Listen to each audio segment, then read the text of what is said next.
പ്രിയപ്പെട്ട സുഹൃത്തുക്കളെ, നിങ്ങൾക്കെവർക്കും ഈ ചാനലിലെ മറ്റൊരു വീഡിയോയിലേക്ക് സ്വാഗതം. ഈ വീഡിയോ എന്ന് പറയുന്നത് ഒരു മാഗസിൻ ഹോളാണ്.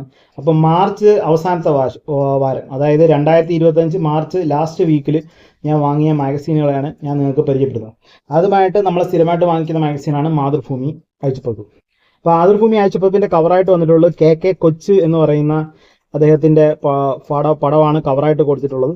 അപ്പോൾ കെ കൊച്ച് നമ്മളെല്ലാം വിട്ടുപിരിഞ്ഞു കഴിഞ്ഞ, അതായത് ഈ മാർച്ച് ഈ മാഗസീൻ്റെ വരുന്നതിന് തൊട്ട് മുമ്പത്തെ ആഴ്ച അദ്ദേഹത്തെ എന്താ പറയുക നമ്മളെല്ലാം വിട്ടുപിരിക്കുകയുണ്ടായി. അപ്പോൾ അദ്ദേഹത്തിനോടുള്ള ഒരു അനുസ്മരണമായിട്ട് കവർ അദ്ദേഹത്തിൻ്റെ ഫോട്ടോയാണ് കൊടുത്തിട്ടുള്ളത്. കൂടാതെ അദ്ദേഹത്തെ പറ്റിയുള്ള അനുസ്മരണമാണ് മെയിൻ ആർട്ടിക്കിളായിട്ട് കൊടുത്തിട്ടുള്ളത്.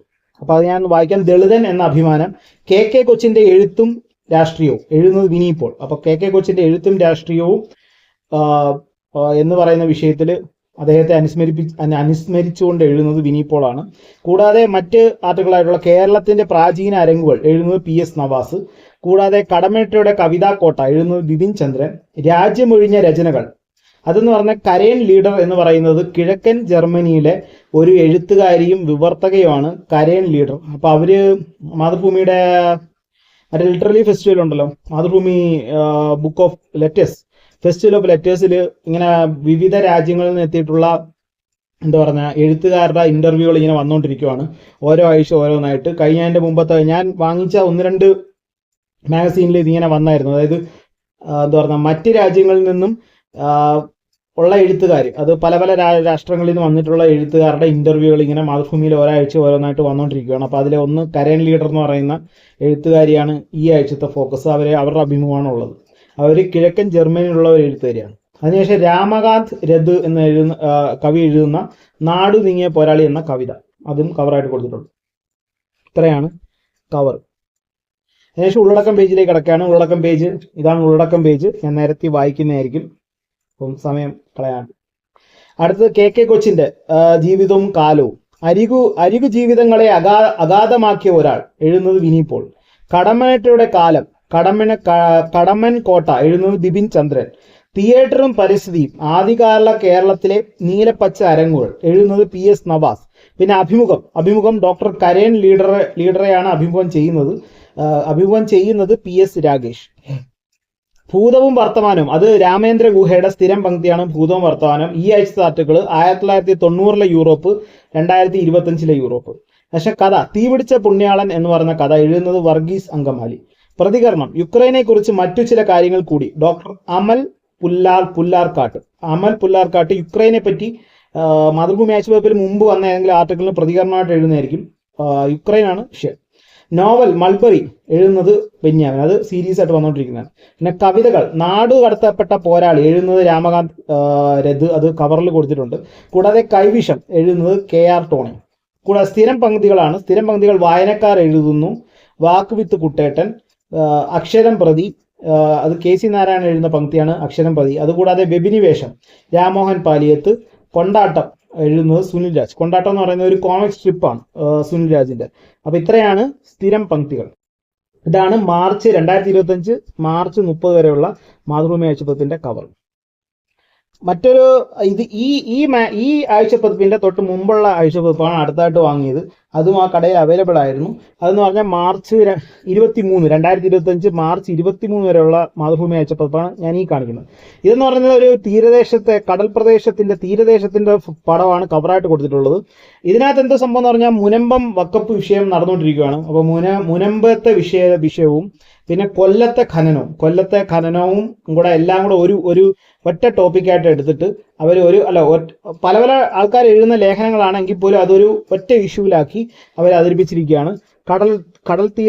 തീരദേശങ്ങളിലെ വിഷയങ്ങളെല്ലാം കൂടെ. അപ്പൊ കൊല്ലത്തും വിഷയമുണ്ട്, ഖനനത്തിന്റെ വിഷയമുണ്ട്, മുനമ്പത്ത് ഈ വക്കപ്പിന്റെ എന്താ പറയുക ലാൻഡുമായിട്ട് ബന്ധപ്പെട്ട വിഷയമുണ്ട്. അപ്പൊ അത് മൂന്ന് ആർട്ടിക്കിളായിട്ട് കൊടുത്തിരിക്കുന്നു.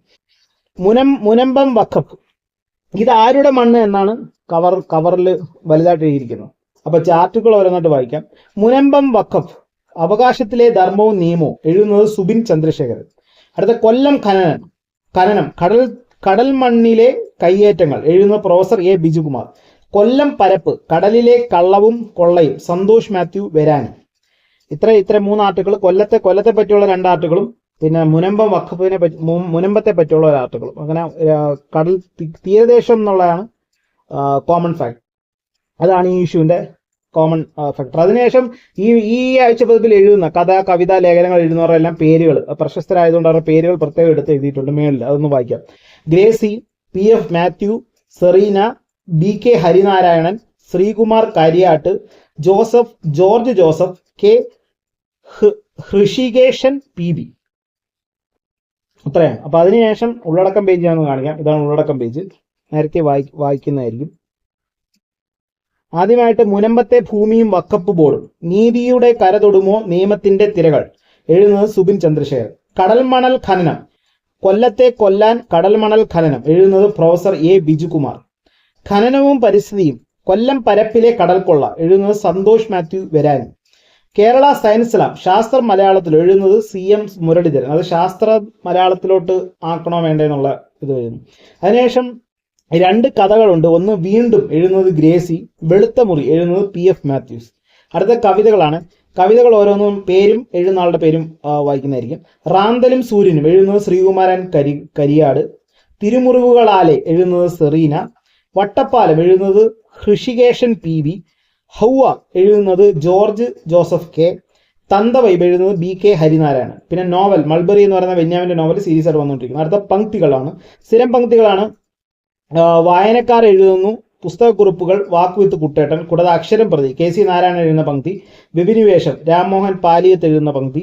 കൊണ്ടാട്ടം സുനിൽ രാജ് എഴുതുന്ന കോമിക് സ്ട്രിപ്പ്. ഇത്രയാണ് ഉള്ളടക്കം. അപ്പോൾ മാർച്ച് 2025 മാർച്ച് 23 വരെയുള്ള മാതൃഭൂമി അയച്ചുള്ളൂ. ഇനി അടുത്തതെന്ന് പറഞ്ഞാൽ ദ വീക്ക് എന്ന് പറയുന്ന മാസികയാണ്. ഇതാണ് അവസാനം വാങ്ങിച്ചത്. അപ്പോൾ ഈ മാസികയുടെ കൂടെ ഒരു സപ്ലിമെന്റും കൂടെ ഉണ്ട്. സപ്ലിമെന്റ് എന്ന് പറയുന്നത് നമ്മളുടെ വുമൺ ലീഡേഴ്സ് ഇൻ അക്കാഡമിയ. അക്കാഡമിയിലുള്ള വുമൺ ലീഡേഴ്സിന് വേണ്ടി എഡ്യു ചോയ്സ് അവാർഡ് എന്ന് പറയുന്ന അവാർഡ് കൊടുക്കുന്നുണ്ട്. വീക്കാരും കൂടെ ചേർന്നാണ് അവാർഡ് കൊടുക്കുന്നത്. അപ്പോൾ അന്ന് നടന്ന പ്രോഗ്രാമിനെ പറ്റിയുള്ള റൈറ്റപ്പും അന്ന് അവാർഡ് കിട്ടിയ ആൾക്കാരുടെ പടമൊക്കെയാണ് ഇതിനകത്തുള്ളത്. ദ വീക്കിന്റെ ഒരു സപ്ലിമെന്റ്. ഇപ്പൊ സപ്ലിമെന്റിന്റെ പടങ്ങൾ കാണാൻ ഇങ്ങനെ അവാർഡ് കൊടുക്കുന്നതാണ് പടങ്ങളാണ് ഇതിനകത്തുള്ളത്. അതായത് സ്ത്രീകൾക്ക് വേണ്ടി പ്രത്യേകം കൊടുക്കുന്ന അവാർഡാണ്. ഓരോ അക്കാഡമി എന്ന് പറയുമ്പോൾ ഓരോ വിഷയത്തിലും എന്താ പറയുന്നത് നൈപുണ്യം കാണിച്ച സ്ത്രീകളുടെ അവാർഡാണ്. പിന്നെ അന്ന് അവാർഡ് ഫംഗ്ഷൻ നടന്ന സമയത്തുള്ള ഫോട്ടോകളും ഒക്കെയാണ് ഇതിനകത്ത് കൊടുത്തിട്ടുള്ളത്. കൂടുതലും ഫോട്ടോകൾ മാത്രമേ ഉള്ളൂ. അതായത് ഇപ്പോൾ അവാർഡ് കിട്ടിയ ഓരോ വ്യക്തികളെ പറ്റി എന്തിനാണ് അവർ അവാർഡ് കിട്ടിയത്, അവരെന്ത് സംഭാവനയാണ് നൽകിയത് എന്നൊക്കെയുള്ള ഡീറ്റെയിൽ ആയിട്ടുള്ളൊന്നുമില്ല. ജസ്റ്റ് ആകെ 5-6 പേജേ ഉള്ളൂ. എന്താ പറയുക പടങ്ങളും അന്ന് നടന്ന ഫംഗ്ഷനെ പറ്റിയുള്ള ഒരു വാർത്ത, ഒരു വിപുലമായ ഒരു വാർത്ത എന്നേ ഉള്ളൂ. അല്ലാതെ ഞാൻ ഓർത്ത് ഇത് ഞാൻ സപ്ലിമെന്റ് ആയിട്ട് എടുത്തപ്പോൾ ഓരോ പേജിലും ഓരോ ആൾക്കാർ എന്തൊക്കെയാണ് എന്നൊക്കെ പറഞ്ഞ് അങ്ങനെ പ്രത്യേകം കൊടുക്കണം, അങ്ങനെയില്ല. അപ്പോൾ അക്കാഡമിയിലുള്ള വുമൺ ലീഡേഴ്സിന് കൊടുത്ത അവാർഡിന്റെ റൈറ്റപ്പാണ്. അടുത്തത് ദ വീക്ക് മാർച്ച് 30 വരെയുള്ള ദ വീക്കാണ്. ഇത് വീക്കിലിയാണ്. അപ്പം ഇത് AI ആണ് ഈ പ്രാവശ്യത്തെ കവർ സ്റ്റോറി. മുംബൈ എന്ന് പറയുന്നത് AI വികസിപ്പിക്കാൻ പോവാണ്. മുംബൈയിലുള്ള കമ്പനികളാണ് AI വികസിപ്പിക്കാൻ പോകുന്നത്. അപ്പോൾ അവര് അതിനെപ്പറ്റിയുള്ള റൈറ്റപ്പാണ്. അപ്പോൾ മുംബൈ സെറ്റി മുമ്പ് AI മുംബൈയെ കട്ട് ചെയ്തിരിക്കുക. മുമ്പ് അതിന് 2 കൂടിയിട്ട് AI മുംബൈയെ പ്രത്യേക രീതിയിലാണ് മുംബൈ എന്ന് എഴുതിയിരിക്കുന്നത്, ഗ്യാപ്പ് ഇട്ട്. എന്ന് വെച്ചാൽ AI എന്നും കൂടെ ഉള്ള ഇത് അർത്ഥം വരാൻ വേണ്ടി. Maximum city is emerging as the vital microchip powering India's artificial intelligence revolution. ഇന്ത്യയുടെ ആർട്ടിഫിഷ്യൽ ഇന്റലിജൻസിന്റെ റെവല്യൂഷനിൽ മുംബൈയാണ് ലീഡറായിട്ട് വന്നിട്ടുള്ളത്. അപ്പോൾ അവരാണ് ഏറ്റവും കൂടുതൽ വികസനം നടത്തുന്നത്. അതുകൂടാതെ യുവാൽ നോഹ ഹരാരി ഇപ്പം നെക്സസ് എന്ന് പറഞ്ഞൊരു പുതിയൊരു ബുക്ക് എഴുതിയിട്ടുണ്ട്. അത് എന്തായിരുന്നു, ഈ AI പറ്റിയുള്ള ഒരു പുസ്തകമാണ്. AI നമ്മൾ കയറൂരി വിട്ട് കഴിഞ്ഞാൽ പല പ്രശ്നങ്ങളും ഉണ്ടാവാൻ സാധ്യതയുണ്ട് എന്ന് പറഞ്ഞിട്ടുള്ള ഒരു ബുക്കാണ് നെക്സസ്. അപ്പം Yuval Noah Harari already sapiens എഴുതി ഭയങ്കര ഫേമസ് ആണ്. അപ്പോൾ അദ്ദേഹത്തിന്റെ ഒരു ഇന്റർവ്യൂ ഉണ്ട് ഇതിനകത്ത്. അപ്പോൾ പുതിയ ബുക്ക് ഇറങ്ങിയതിന്റെ എന്താ പറയുക ഭാഗമായിട്ട് അദ്ദേഹം ഒരുപാട് ഇന്റർവ്യൂകൾ കൊടുത്തിട്ടുണ്ട്. അതൊക്കെ യൂട്യൂബിലുണ്ട്. അപ്പോൾ അതിനകത്തെല്ലാം പുള്ളി AI പ്രോബ്ലംസ് ആണ് പറയുന്നത്. We will learn a lot from Sunita Williams. അങ്ങനെ സ്പേസിൽ ഏറ്റവും കൂടുതൽ നേരം ചെലവഴിച്ചു എന്ന റെക്കോർഡ് ഇട്ടുകൊണ്ട് സുനിത വില്യംസ് തിരിച്ചെത്തിയിരിക്കുകയാണ്. അപ്പോൾ അവരെ പറ്റിയുള്ള ഒരു റൈറ്റപ്പാണ് ഇതിനകത്ത് മറ്റൊരു കവർ സ്റ്റോറി. പിന്നെ ചെറിയ കവർ സ്റ്റോറി. അതിനുശേഷം mushrooming lit fest Jaipur to Kokrajhar, every one's loving it. എല്ലാവരും ഇഷ്ടപ്പെടുന്നു. എന്ത് ലിറ്റററി ഫെസ്റ്റിവൽ. അങ്ങനെയല്ലോ ഇന്ത്യ മുഴുവൻ ഇപ്പോൾ ലിറ്റററി ഫെസ്റ്റിവലിന്റെ അയ്യര് കളിയാണെന്നാണ് പറയുന്നത്. അപ്പോൾ അത് കാരണം എല്ലാവർക്കും അത് ഭയങ്കര ഇഷ്ടമാണെന്നാണ് പറയുന്നത്. സോ എനിക്കിഷ്ടമാണ്. നിങ്ങൾക്കും ഇഷ്ടമാണെന്ന് എനിക്ക് ഉറപ്പാണ്. കാര്യം എന്ന് വെച്ചാൽ എൻ്റെ യൂട്യൂബ് ചാനൽ നിങ്ങൾ കാണുന്നുണ്ടെങ്കിൽ തീർച്ചയായിട്ടും നിങ്ങളും അത് ഇഷ്ടപ്പെടുന്ന ആൾക്കാരാണ്. അങ്ങനെ ഒരുപാട് ലിറ്റററി ഫെസ്റ്റിവൽ ഇന്ത്യയിൽ വരുന്നുണ്ട് എന്നുള്ളതിനെ പറ്റിയുള്ള റൈറ്റപ്പാണ്. കേരളത്തിൽ തന്നെ ആദ്യം എന്താ പറഞ്ഞ കേരള DC ബുക്സ് ഫെയർ നടത്തുന്ന ഒരു ലിറ്റററി ഫെസ്റ്റിവൽ ഉണ്ടായിരുന്നത്. പിന്നെ മനോരമ തുടങ്ങി, മനോരമയല്ല മാതൃഭൂമി പിന്നെ തുടങ്ങി, പിന്നെ മനോരമ തുടങ്ങി, പിന്നെ ഇപ്പോൾ ഒരുപാട് ആൾക്കാർ അങ്ങനെ തുടങ്ങുന്നുണ്ട്. ബുക്ക് ഫെസ്റ്റിവൽ പണ്ടേ ബുക്ക് ഫെസ്റ്റിവൽ നമ്മുടെ നാട്ടിൽ ഒരുപാട് ഉണ്ടായിരുന്നു. ഇപ്പം ഇതും കൂടെ തുടങ്ങി പുതിയതായിട്ട്. ലിറ്റററി ഫെസ്റ്റിവൽ എന്ന് പറയുമ്പോൾ അതിനകത്ത് കുറേ സംസാരവും എന്തുവാ പാനൽ ചർച്ചകളൊക്കെ ഉണ്ട്. ഇതാണ് ഉള്ളടക്കം പേജ്. ഉള്ളടക്കം ഞാൻ ഓരോന്നായിട്ട് വായിക്കാം. ഒന്നാമത്തെ AI ആണ്. Putting AI in Mumbai. Artificial intelligence is advancing faster than expected, reshaping not just technology and economy, but also society, politics, and global power dynamics. Recognizing AI's strategic importance, India is implementing as an ambitious plan to create its own AI ecosystem of homegrown models and computing infrastructure. With its financial resources and vibrant tech academia scene, Mumbai is emerging as AI powerhouse, driving India's technological transformation. ഇപ്പോൾ മുംബൈ ആണ് ഇന്ത്യയുടെ AIയുടെ ലീഡറായിട്ട് വരുന്നത്. പിന്നെ if we are not careful, we may lose control over AI in 5 to 10 years. Yuval Noah ഹരാരിയുടെ interview ആണ്. അപ്പോൾ അതിനകത്ത് അദ്ദേഹം പറഞ്ഞിരിക്കുകയാണ് AI കയറി വിട്ട് കഴിഞ്ഞാൽ പണി വാളും എന്നുള്ളത്. അടുത്തത് ഉത്തർപ്രദേശിനെ പറ്റിയുള്ള ഒരു ആർട്ടിക്കിളാണ്.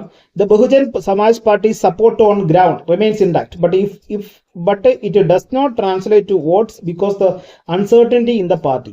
ബഹുജൻ സമാജ് പാർട്ടിയെ പറ്റിയുള്ള ഒരു റൈറ്റപ്പാണ് ഉത്തർപ്രദേശ് എന്ന ടോപ്പിക്കിലുള്ളത്. പിന്നെ ബീഹാർ എന്ന് പറയുന്ന ടോപ്പിക്കിലുള്ളത് prolonged dependence on RJD has rendered the Congress electorally fragile and organisationally weak. പക്ഷെ കോൺഗ്രസിന്റെ ഒരു ബീഹാറിലുള്ള ഒരു പരാജയത്തെ പറ്റിയുള്ള ഒരു ആർട്ടിക്കിളാണ്. ശേഷം ക്രൈം എന്ന് പറഞ്ഞ ടോപ്പിക്കിൽ how Kerala police nabbed Lithuanian national Aleksej Besciokov accused of operating a $multi-billion crypto money laundering service. ഇപ്പോൾ ക്രിപ്റ്റോ മണി ലോണ്ടറിംഗ് സർവീസ് നടത്തിക്കൊണ്ടിരുന്ന ഒരാളെ കേരള പോലീസ് പിടിച്ചു. ലുത്തിയാനിയ എന്ന് പറയുന്ന രാജ്യത്തെ ആളാണ്. അപ്പോൾ അതിനെ പറ്റിയുള്ള റൈറ്റപ്പ് എങ്ങനെയാണ് പുള്ളിയെ പിടിച്ചത്. കേരള പോലീസാണ് ചെയ്തിരിക്കുന്നത്. കേരള പോലീസ്.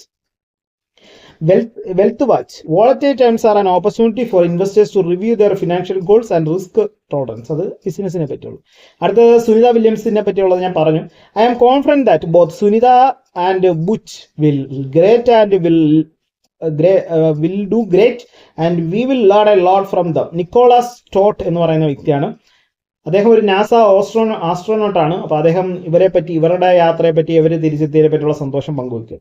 മറ്റൊരു ഈ വില്യംസും പിന്നെ ബുച്ച് എന്ന് പറഞ്ഞ രണ്ടാൾക്കാരായിരുന്നു ഇത് പറഞ്ഞത്. ശരിക്കും അവരെ ചെറുതായിട്ടൊന്ന് അകപ്പെട്ടതാണ്. പിന്നെ നാസക്കാർ എക്സ്ട്രാ പണിയെടുത്ത് അവരെ തിരിച്ചെത്തിച്ചാണ്. അപ്പം അവർ തിരിച്ചെത്തിയതിൽ നിന്നും കൂടുതൽ കുറേ കാര്യങ്ങൾ, അതായത് അവിടെ പെട്ടുപോയാലും അവർ മനോധൈര്യത്തോടുകൂടി അവരെ അതിനെ നേരിട്ടു. അപ്പോൾ അതിനെ പറ്റിയുള്ള ഒരു റൈറ്റപ്പാണ്.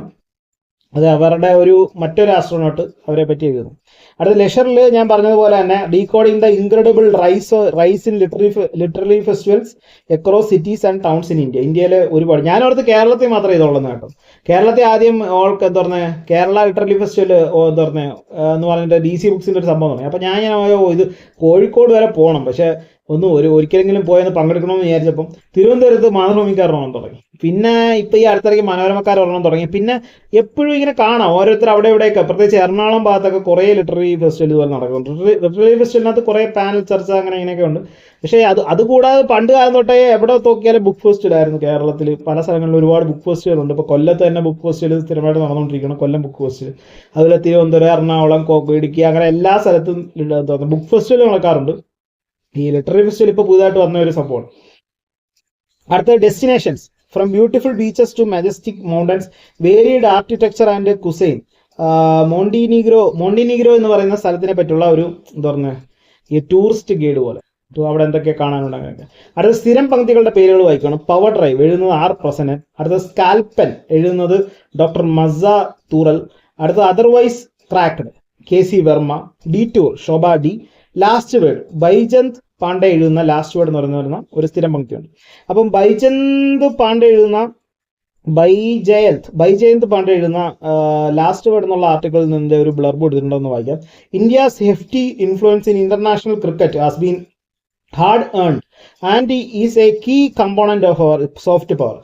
The few who decry this, such as old hands from days when England dominated the sports, are being both unrealistic as well as hypocritical. അപ്പം ഇന്ത്യയുടെ ഒരു നല്ല അടിപൊളി ഒരു സോഫ്റ്റ് പവർ ആണ് ഇന്റർനാഷണൽ ക്രിക്കറ്റ് എന്നാണ് അദ്ദേഹം പറയുന്നത്. അപ്പോൾ നമ്മൾ കൂടുതൽ മെച്ചപ്പെടുത്തണമെന്നാണ്, അത് നമ്മൾ യൂട്ടിലൈസ് ചെയ്യണമെന്നാണ്. ഇന്ത്യയുടെ ഒരു ഇമ്പോർട്ടൻറ്റ് സോഫ്റ്റ് പവർ ആണ് ഇന്റർനാഷണൽ ക്രിക്കറ്റുള്ള ഇന്ത്യയുടെ പേര്. അപ്പോൾ ഇതാണ് മാർച്ച് 30 വരെയുള്ള ദ വീക്ക്. ഇതാണ് നമ്മുടെ അവസാനത്തെ മാഗസിൻ ഹോള്. അപ്പോൾ ഇത്രയാണ് ഞാൻ വാങ്ങിയത്. കൂടാതെ ഇനി ഇതെല്ലാം ഇരുന്ന് വായിക്കുന്ന പടിയാണ്. ഈ വീഡിയോ കണ്ട നിങ്ങൾക്ക് ഏവർക്കും നന്ദി.